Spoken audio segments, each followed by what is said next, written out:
But that's alright. Oh my god!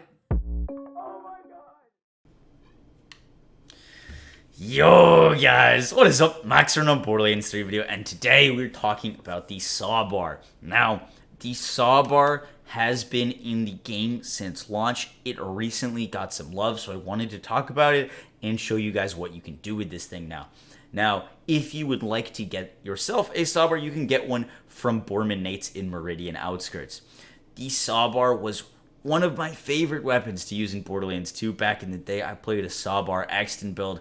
It was a lot of fun, and I've kind of wanted to get this weapon to work well on one of the Vault Hunters since this game came out, and it notoriously has just been so terrible and not worth using. Today, we're going to be reevaluating that, seeing if the buff is worthwhile. I'm going to be showing it off on Moze. Moze works really well with splash damage weapons. This weapon can do splash damage, and so we're going to be showing it off. Now, if you did not know about the Sawbar or what it does, it can only come in the fire element, Sylvia assault rifle, and it has the legendary property that when you shoot it, the projectile split into a triangle shape or 3 pellets at a certain distance. So at a certain distance, it's going to split. If the pellet hits a surface before then, you do not get the split. Now, the way this weapon works in Borderlands 3 and similarly in Borderlands 2 was that it's all about your distancing to an enemy, because if you hit them with just the pellet, it's not going to do much damage at all.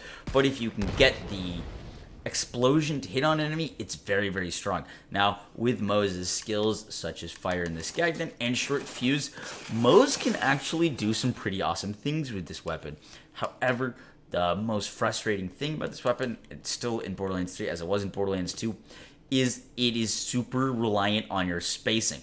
If you are too far away from an enemy, you are not going to be able to damage them because the projectile stops. So if an enemy is standing on that hill, for example, I should be showing some Graveward footage, you can't, it's like hard to even hit Graveward with this weapon, which is extremely frustrating.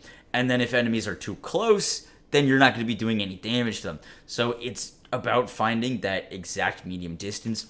Now, when you can get that medium distance and line it up perfectly, this weapon absolutely shreds and is very strong.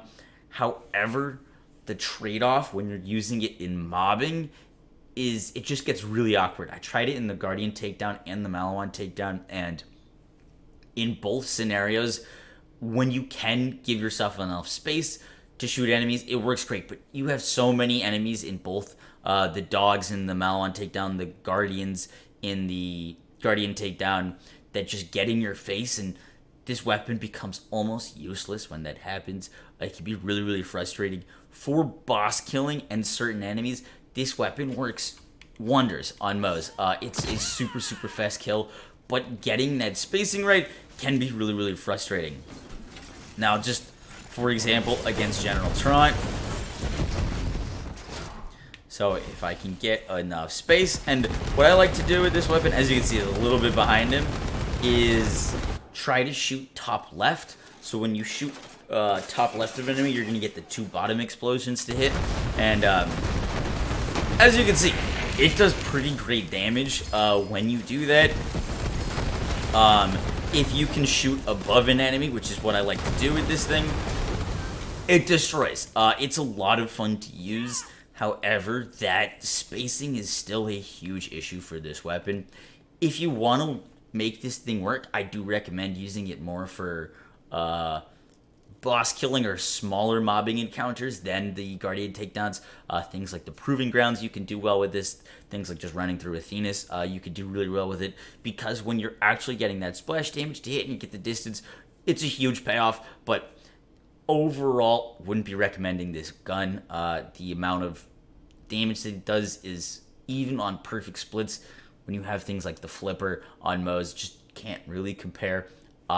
I just wanted to cover this weapon. It's cool, it's fun to use, but very frustrating, and the distance thing still plagues it in this game. I hope you guys enjoyed the video. I hope you learned something new. If you did, be sure to drop a like, comment, and subscribe, and I'll catch y'all in the next one. Peace!